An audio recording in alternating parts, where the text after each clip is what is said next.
আসসালামাইকুম ভিউয়ার্স, কেমন আছেন সবাই? আজকের ভিডিওটি এয়ারপডস ইউজারদের মধ্যে সবচেয়ে বেশি সাড়া জাগানো অ্যাপেল এয়ারপডস প্রো। তো দেখতে পাচ্ছেন হাতে আমার ইয়ারবাডস প্রো। তো এটা মোটামুটি প্রায় 10-15 দিন আমি চালাইছি, বাট অনেক বিল্ড কোয়ালিটি অনেক ভালো, সাউন্ড কোয়ালিটিও ভালো, চার্জিং ব্যাকআপ ভালো, বাট শুধু একটু চার্জিং হতে সময় লাগে। আর এখন খুলতেছি, এটার ভিতরে বিল্ড কোয়ালিটি সুন্দর আছে, আবার এটা ডিজাইনটাও অনেক সুন্দর। ভিতরে দুইটা ইয়ারবাডস এবং এই যে নিচের বক্সে হেডফোনের যে সাথে দুইটা থাকে তুলা বাড, ওইটা আছে তলে। তো এটা তুলে দেখাইতেছি, আপনারা দেখেন। হ্যাঁ, এটার ভিতরে কানের কটন বাড আছে,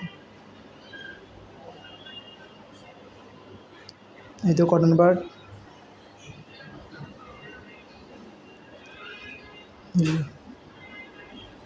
এই তো ভিতরে আছে একটা ইউএসবি।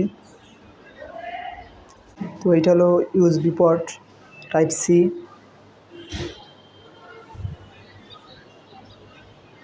আর বক্সের ভিতরটায় দেখাচ্ছি, দুইটা পোর্ট সুন্দর ডিজাইন করা আছে,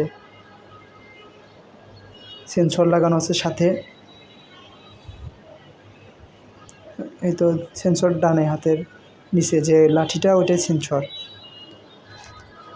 প্রায় 800 টাকার ভিতরে একটি ভালো ইয়ারপডস নিতে পারেন, সমস্যা নেই।